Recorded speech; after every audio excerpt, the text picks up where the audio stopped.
Hey, what's up guys? Ryan here from American Trucks, and today I'm here with the Supreme Suspensions 3.5-inch Pro Billet front strut spacer leveling kit fitting your 2007 to 2018 Silverado and Sierra 1500 models, excluding the 14 to 18 Denali models. Now this is going to be for the truck owner that is looking to lift and level out that factory stance. Now from the factory, your truck comes with that factory rake, meaning that the back is going to sit higher than the front. This is to allow additional suspension travel for the rear when you're hauling a load, whether you're pulling a trailer or if you're just loading the bed up. If you are not a fan of that and you're looking to get rid of that with minor work, then a strut spacer kit is going to be your most affordable option. Strut spacer kits are a very affordable option to gain some additional ground clearance, which can really come in handy.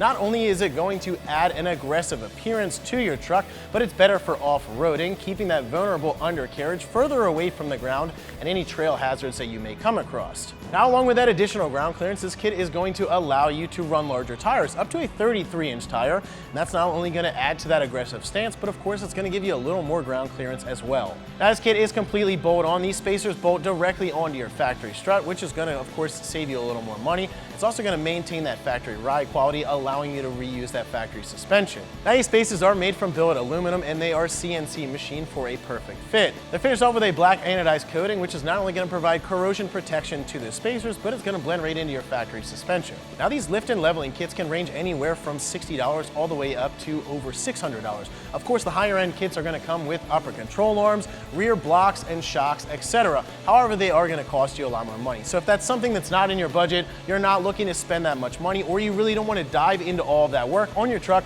then just a strut spacer kit for the front is going to be your best option.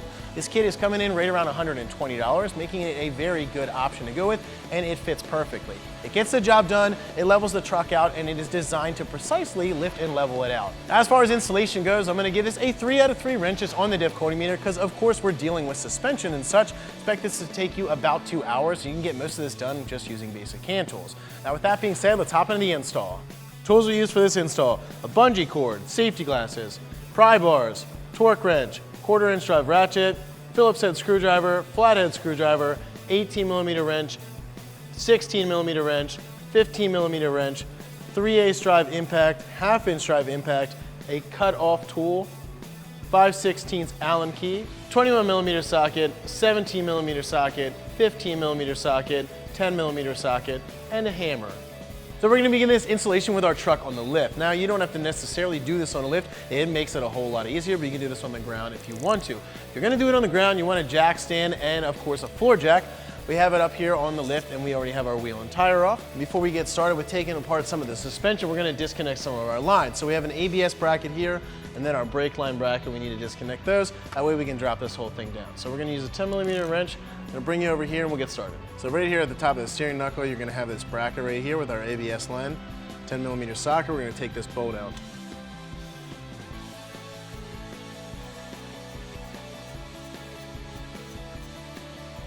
Now, if you tend to lose hardware like I do, we can just set that aside, put that bolt right back in. Now, our next bracket is going to be over here, and it's actually bolted to the control arm. This has our ABS and our brake line. We need to take that bracket off. So the same thing, 10mm wrench.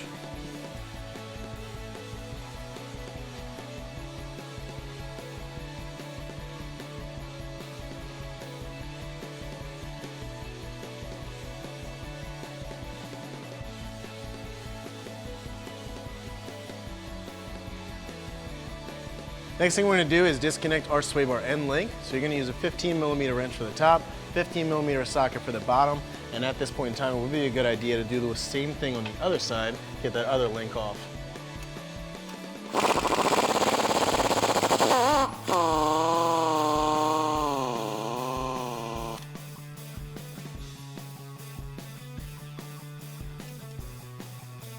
Next thing we're going to do, we're going to take our tie rod off. So right here we're going to take this nut off the bottom. You need a 21mm socket. Once we get that all the way off, we're going to take a hammer, and what we're going to do is smack the steering knuckle right here. That's going to free that up, and then we can get that out.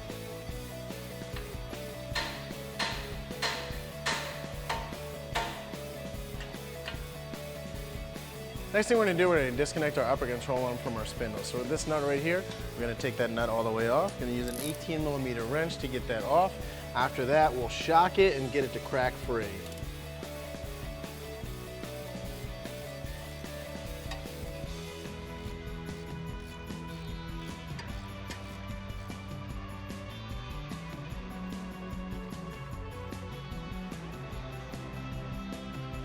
So what we want to do, we want to get this nut all the way off to make sure that it's not going to get stuck at any point in time.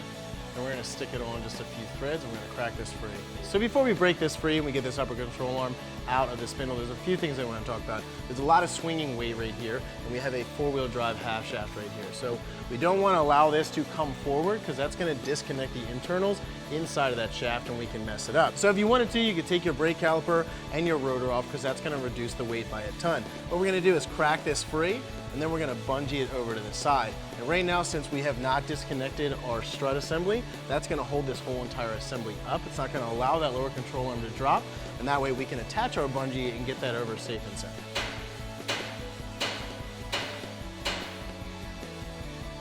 Now that we have it cracked free, the next thing I'm going to do is put my bungee on. So there's a nice little hole right up here we can attach to. I'm just going to get that ready for when we disconnect this. So now we're going to take this nut the rest of the way off, get our control arm up and out of here. Now the whole entire time you want to make sure that you keep this back because we don't want that joint to separate inside of that shaft. And then we're going to hook back onto there.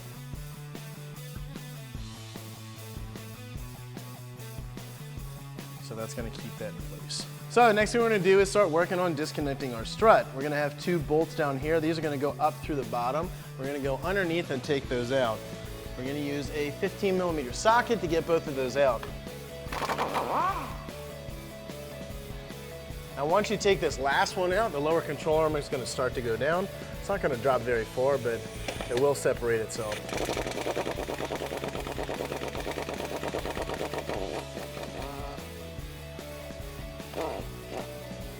Next, we're going to go up top and we're going to take the three nuts off. So there's three studs up here. Each one's going to have a nut on there. And as you can see, there's a wiring harness on here. So we need to pop those off of the studs. You can do this with a pry bar, a screwdriver, a pair of pliers, whatever you have.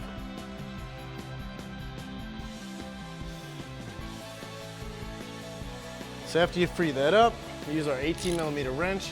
We'll take all three of those off. So I'm going to loosen up the first one almost all the way, still have a thread or two left on there, and then I'll take the back two completely off. That way I can grab a hand on the strut and then take that last nut off, pull the whole assembly out.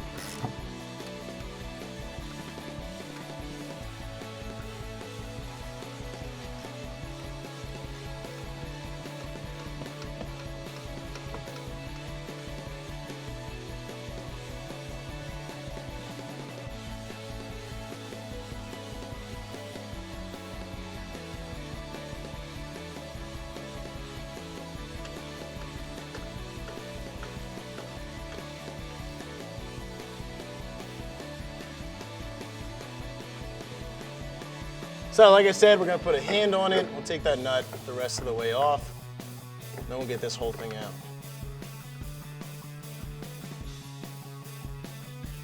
So most likely what you'll have to do is drop it in between the control arm. Bring it all the way down.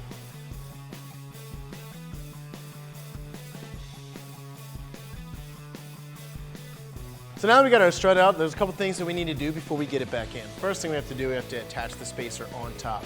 So we're going to install some supplied studs, and they're going to go through the threaded holes in this spacer. Another thing is we're going to have to cut some of this stud length off. After you get this spacer on, you'll realize that a little bit is going to stick out, and we need to cut that off so it's flush with it. So the first thing we're going to do is we're going to go ahead and get these bolts installed. So on your spacer, you're going to have these threaded spots here, and this is what the bolts actually going to face up. So we're going to face these up.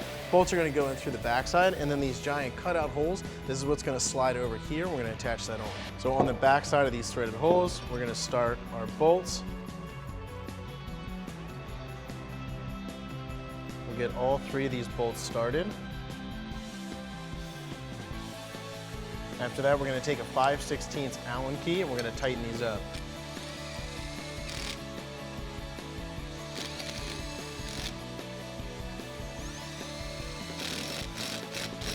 So after we get those studs in, we're going to put this spacer on. Now this spacer is only going to go one way. You're going to have two that are pretty far apart from each other. So So we're gonna go ahead and slide that on. Now you see, once we slide it on, we have a little bit of this sticking out, so we need to cut the very tip of these things off. So we're gonna pull it back off, and we're gonna make a cut a little bit above the threads. So we're gonna get our gloves, our safety glasses on, we have our cut-off wheel, and we're gonna go ahead and cut all 3 of these studs.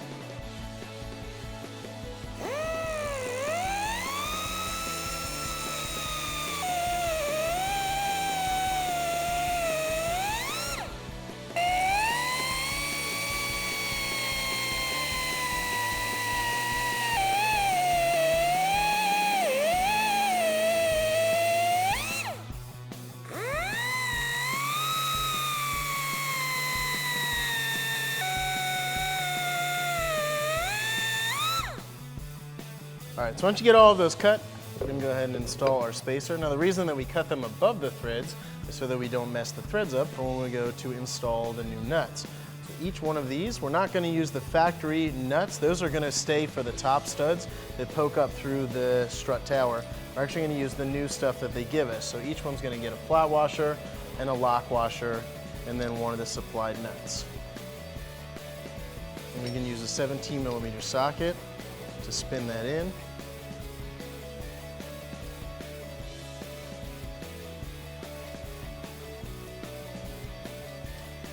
Then we want to get all 3 of these on before we go around and tighten them all up.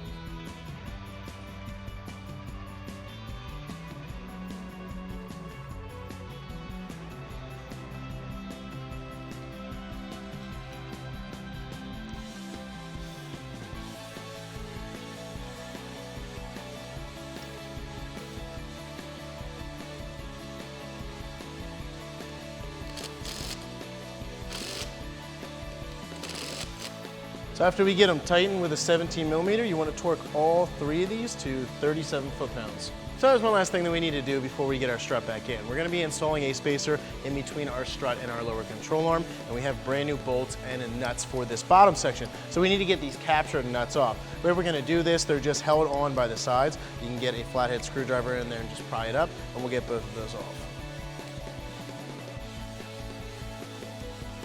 So just pry up on the one end. You can slide that thing off, and then we'll just discard those. Same thing for the other side.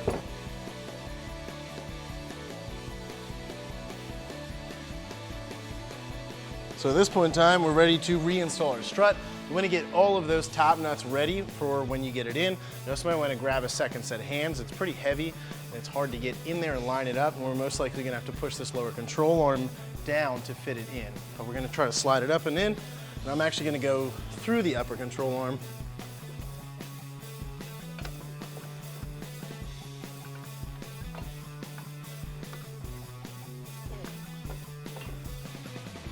Once you line up those top holes, you can poke it all the way up through. We'll go ahead and throw these nuts back on, get them started for now.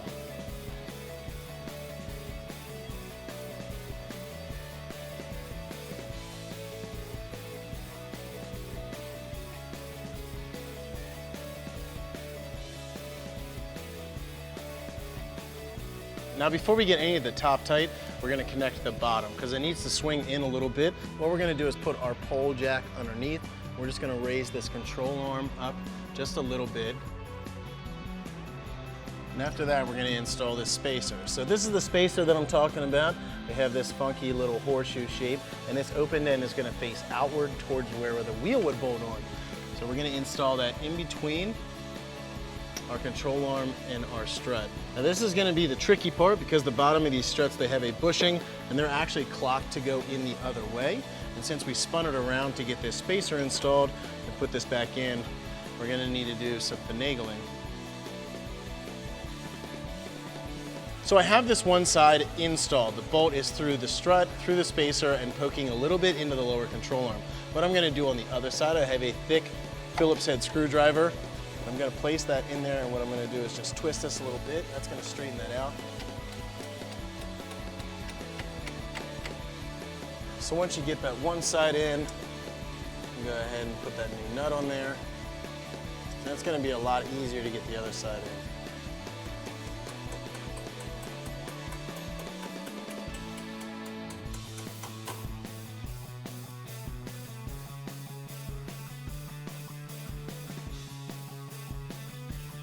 So So once we get both of those in, we're gonna tighten them up. We're gonna use a 16mm for the bolt head, 17mm for the nut. After you get them tightened, you can torque them to 37 foot-pounds.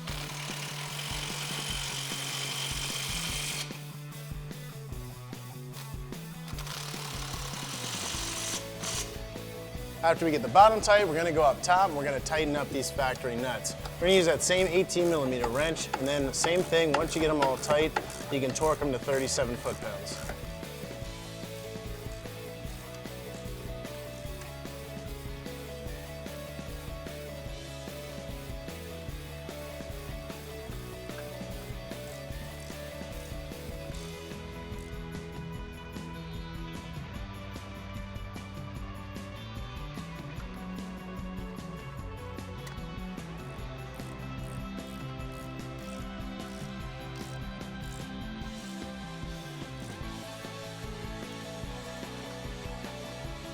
Next, we're gonna put our truck back up in the air. We're gonna support it with a pole jack. So with my pole jack, I'm gonna go right underneath of the strut. We're gonna put some pressure on this because we need to compress it a little bit so we can get that ball joint back in. The next thing I'm gonna do, I'm gonna get the tie rod in. This is gonna keep this whole thing stable while I try to get this upper control arm back into the spindle. Swing that to the side, pop that back in. So for now, I'm gonna leave this bungee on because this is gonna hold this whole assembly in. The tie rod's gonna hold it from falling to the side.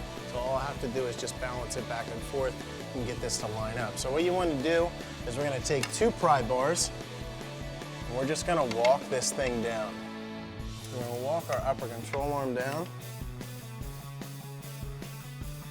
And you want to keep all of your lines out of the way, make sure that we're not crushing anything, and you can see that it's poking out a little bit. So while Tony's holding on to that pry bar, I'm going to get this started, and then I'm actually going to go and grab an 18mm wrench, and then we'll go ahead and start tightening that up while he's still holding on.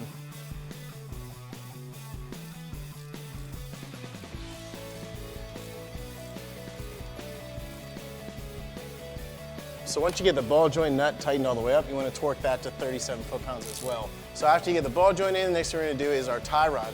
So what I'm going to do is just go underneath of our CV shaft. We're going to use that 21mm socket to tighten it up. Once we tighten it up, you can torque it to 44 foot-pounds. So at this point in time, we're going to take our pole jack out. We're going to lower our truck back down. We can take this bungee cord off finally, and then we'll reconnect both of those brackets that we disconnected.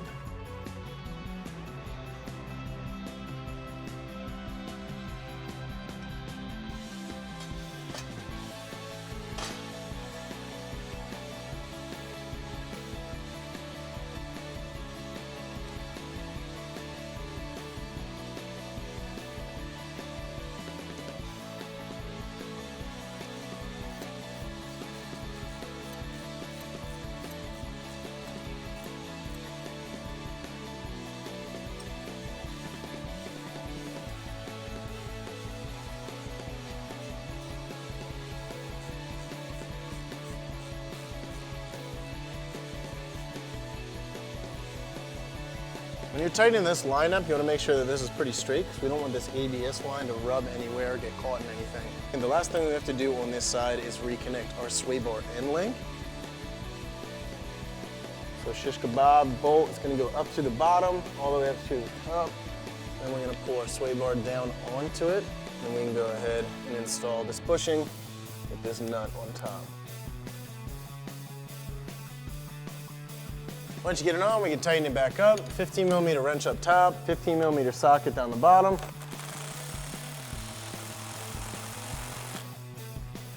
So at this point in time, we have our kit completely installed and our truck is back on the ground. So the first thing you want to do is take your truck to get in alignment because we did mess around with that suspension. And when you get in alignment, you want to have them recheck all the torque on that suspension. However, that's going to wrap it up for my review and install. For more videos and products like this, check us out at AmericanTrucks.com.